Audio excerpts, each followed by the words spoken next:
Assalamualaikum warahmatullahi wabarakatuh. Halo semuanya, nama saya Siti Mesaroh dengan NIM 61201232012.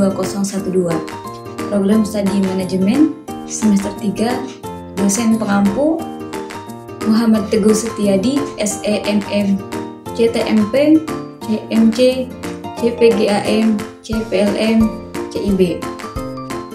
Video ini dibuat dan diposting untuk memenuhi syarat penilaian ujian tengah semester mata kuliah Komunikasi Bisnis dengan dosen pengampu Muhammad Teguh Setiadi, SE, MM, CTMP, CMC, CPGAM, CPLM, CIB.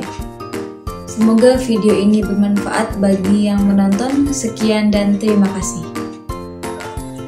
Saya akan membuat presentasi singkat sebagai output dalam mempelajari mata kuliah komunikasi bisnis yang telah dipelajari dari awal perkuliahan sampai menjelang UTS. Adapun materi yang akan dibahas ada 3 materi. Yang pertama, tentang komunikasi bisnis. Yang kedua, tentang manfaat komunikasi bisnis bagi perusahaan. Dan yang ketiga, tentang komunikasi efektif dalam organisasi. Materi yang pertama yaitu tentang komunikasi bisnis. Komunikasi bisnis adalah proses pertukaran informasi yang terjadi dalam konteks bisnis, baik antar individu maupun kelompok, yang mana bertujuan untuk mencapai tujuan organisasi, membangun hubungan yang baik dengan pelanggan, dan meningkatkan. Selanjutnya ada unsur-unsur komunikasi bisnis. Yang pertama ada pengirim, yang kedua ada pesan, yang ketiga ada saluran, yang keempat penerima, dan yang kelima ada respon. Yang pertama ada pengirim, yaitu baik individu atau kelompok yang memulai komunikasi. Yang kedua pesan, yaitu informasi apa yang ingin disampaikan. Yang ketiga, adanya saluran, yaitu media apa yang digunakan untuk menyampaikan pesan baik secara lisan, tulisan, visual, dan lain sebagainya. Yang keempat, ada penerima, yaitu baik individu atau kelompok yang menerima pesan tersebut. Lalu yang kelima, adanya umpan balik, yaitu apa respon dari penerima terhadap pesan tersebut. Selanjutnya ada jenis-jenis komunikasi bisnis. Yang pertama ada komunikasi verbal, yaitu komunikasi yang menggunakan kata-kata baik lisan maupun tulisan. Yang kedua ada komunikasi non-verbal, yaitu komunikasi yang menggunakan bahasa tubuh seperti menggunakan ekspresi wajah, intonasi suara, dan lain sebagainya. Lalu ada komunikasi tulis, yaitu komunikasi yang menggunakan media tulisan seperti surat, email, laporan, dan lain sebagainya. Selanjutnya ada komunikasi lisan, yaitu komunikasi yang menggunakan kata-kata yang diucapkan seperti sedang presentasi, rapat, dan lain sebagainya. Lalu ada komunikasi formal, yaitu komunikasi yang mengikuti aturan dan prosedur yang telah ditetapkan. Dan ada juga komunikasi informal, yaitu komunikasi yang lebih santai dan tidak terlalu formal. Hambatan-hambatan komunikasi ada fisik, psikologis, sematik, dan kultur. Yang pertama ada fisik, yaitu gangguan pada fisik seperti adanya suara bising, jarak yang jauh, dan lain sebagainya. Lalu psikologis, yaitu perasaan seperti marah, takut, atau cemas dapat menghambat komunikasi. Selanjutnya sematik, yaitu kesalahpahaman makna kata atau istilah. Dan selanjutnya ada kultur, yaitu perbedaan budaya yang mana dapat menyebabkan miskomunikasi. Penerapan komunikasi bisnis. Yang pertama harus berkomunikasi interpersonal, yaitu komunikasi antara individu seperti adanya wawancara kerja, negosiasi, dan lain sebagainya. Lalu berkomunikasi dalam tim, yaitu berkomunikasi antar anggota tim untuk mencapai tujuan bersama. Selanjutnya berkomunikasi organisasi, yaitu komunikasi yang terjadi dalam organisasi seperti adanya rapat, laporan, dan lain sebagainya. Dan ada juga komunikasi pemasaran, yaitu komunikasi untuk mempromosikan suatu produk atau jasa. Keterampilan komunikasi yang dibutuhkan. Pertama, mendengarkan dengan aktif, yaitu kemampuan untuk mendengarkan dengan penuh perhatian. Yang kedua, berbicara di depan umum, supaya mampu untuk menyampaikan pesan dengan jelas dan menarik. Yang ketiga, menulis secara efektif, yaitu kemampuan untuk menyusun tulisan yang jelas, ringkas, dan persuasif. Yang keempat, bernegosiasi, yaitu kemampuan untuk mencapai kesepakatan dengan orang lain. Kelima, memecahkan masalah, yaitu kemampuan untuk menganalisis masalah dan mencari solusi. Materi kedua tentang manfaat komunikasi bisnis dalam sebuah perusahaan. Sebuah komunikasi bisnis yang efektif adalah sebuah kunci keberhasilan sebuah perusahaan. Komunikasi yang baik memungkinkan seluruh bagian dalam perusahaan untuk bekerja sama secara efisien dan efektif, sehingga perusahaan dapat mencapai tujuan bersama. Berikut ada beberapa manfaat utama ketika berkomunikasi bisnis. Yang pertama, peningkatan produktivitas. Ketika komunikasi yang jelas dan terbuka, itu dapat membantu karyawan memahami tugasnya dan tanggung jawab mereka dengan baik, yang mana akan mengurangi kesalahan, peningkatan efisiensi, dan pada akhirnya meningkatkan produktivitas perusahaan tersebut.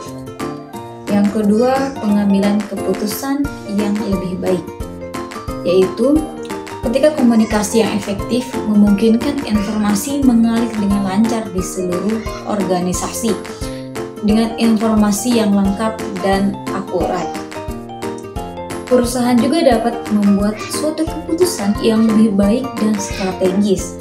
Yang ketiga, harus meningkatkan moral karyawan, yaitu ketika karyawan merasa dihargai dan diinformasikan, mereka cenderung lebih puas dengan pekerjaan mereka dan mereka juga memiliki motivasi yang lebih tinggi, yang mana dapat meningkatkan moral karyawan dan mengurangi tingkat turnover tersebut.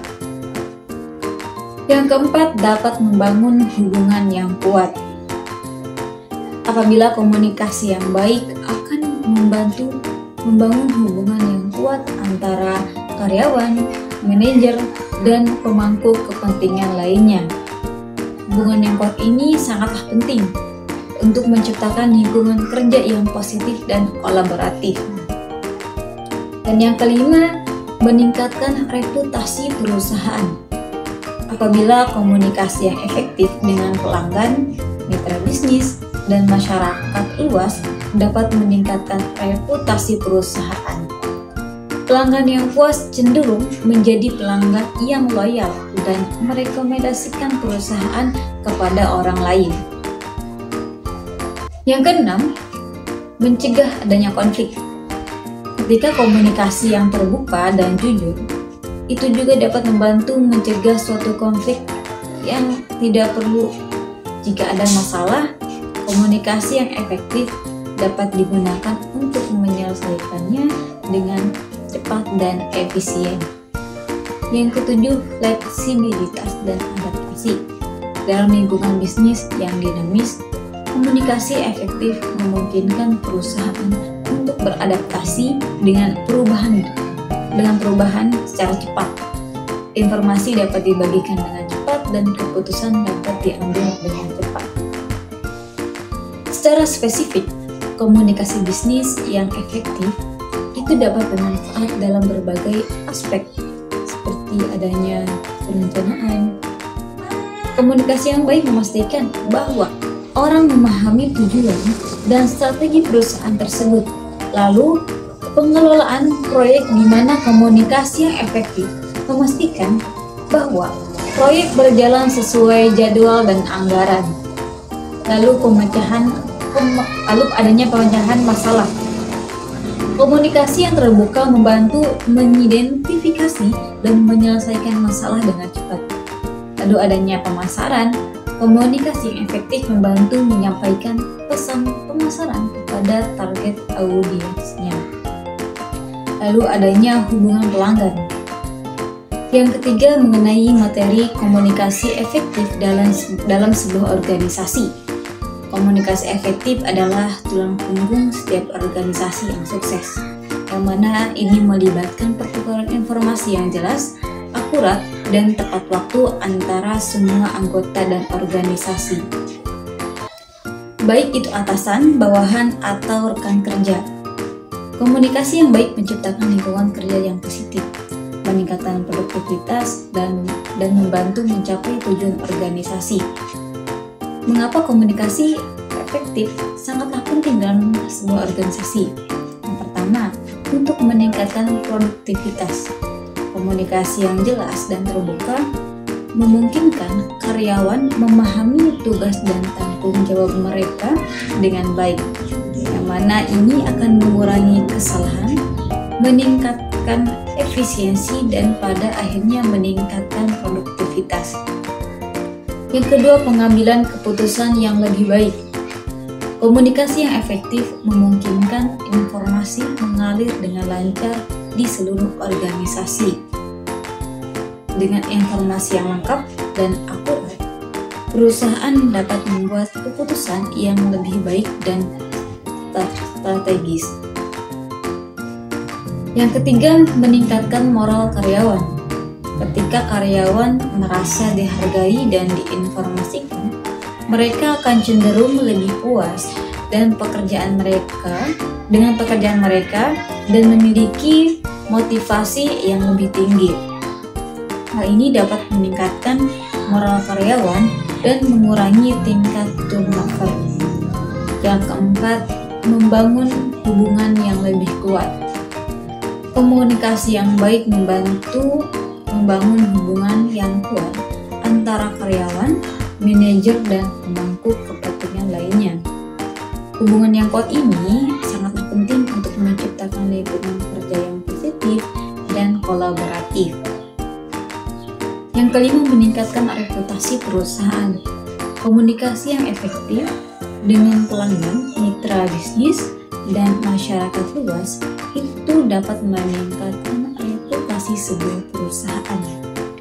Pelanggan yang puas cenderung menjadi pelanggan yang loyal dan mereka merekomendasikan perusahaan kepada orang lain. Yang keenam, mencegah konflik. Komunikasi yang terbuka dan jujur dapat membantu mencegah konflik yang tidak perlu. Jika ada masalah, komunikasi yang efektif itu dapat digunakan untuk menyelesaikan dengan cepat dan efisien. Yang ketujuh, fleksibilitas dan adaptasi. Dalam lingkungan yang dinamis, komunikasi yang efektif memungkinkan perusahaan untuk beradaptasi dengan perusahaan secara cepat. Informasi dapat dibagikan dengan cepat dan keputusan juga dapat diambil dengan cepat. Lalu ada prinsip-prinsip komunikasi yang efektif dalam organisasi, yang mana harus jelas dan ringkas. Pesan harus mudah dipahami dan tidak boleh berbelit-belit. Yang selanjutnya harus tepat sasaran. Pesan harus disesuaikan dengan penerima dan tujuan yang ingin dicapai. Harus pada waktu yang tepat. Sampaikan pesan pada waktu yang tepat agar tidak mengganggu pekerjaan. Harus menggunakan saluran yang tepat. Pilih saluran komunikasi yang efektif untuk menyampaikan pesan. Misalnya rapat, email, presentasi. Lalu harus mendengarkan dengan aktif. Berikan perhatian penuh saat mendengarkan orang lain. Lalu harus memberikan umpan balik. Berikan respon yang jelas terhadap pesan yang diterima. Harus empati. Kita harus memahami perspektif orang lain. Harus terbuka dan jujur. Bangun kepercayaan dengan komunikasi secara jujur dan terbuka. Lalu harus respect, hormati pendapat dan perasaan orang lain. Selanjutnya ada hambatan komunikasi dalam sebuah organisasi. Yang pertama ada hambatan fisik, seperti adanya gangguan fisik seperti suara bising, jarak yang jauh dan lain sebagainya. Organisasi membangun saluran komunikasi yang terbuka. Ciptakan lingkungan di mana karyawan itu akan merasa nyaman ketika menyampaikan ide dan pendapat mereka. Lalu melatih keterampilan komunikasi. Adakan sebuah pelatihan untuk meningkatkan keterampilan komunikasi karyawan, seperti adanya presentasi, negosiasi, dan mendengarkan secara aktif. Yang ketiga, menggunakan teknologi. Manfaatkan teknologi untuk memudahkan komunikasi seperti menggunakan email, video conference, dan internet. Yang keempat, memberikan umpan balik yang konstruktif. Berikanlah umpan balik yang jelas dan spesifik kepada karyawan. Yang kelima, membangun sebuah kepercayaan. Bangunlah kepercayaan antara atasan dan bawahan melalui tindakan yang konsisten dan transparan. Kesimpulannya, komunikasi yang efektif adalah sebuah kunci keberhasilan dalam setiap organisasi. Dengan menerapkan prinsip-prinsip komunikasi yang efektif, organisasi itu dapat mencapai tujuannya, meningkatkan produktivitas dan menciptakan lingkungan kerja yang positif.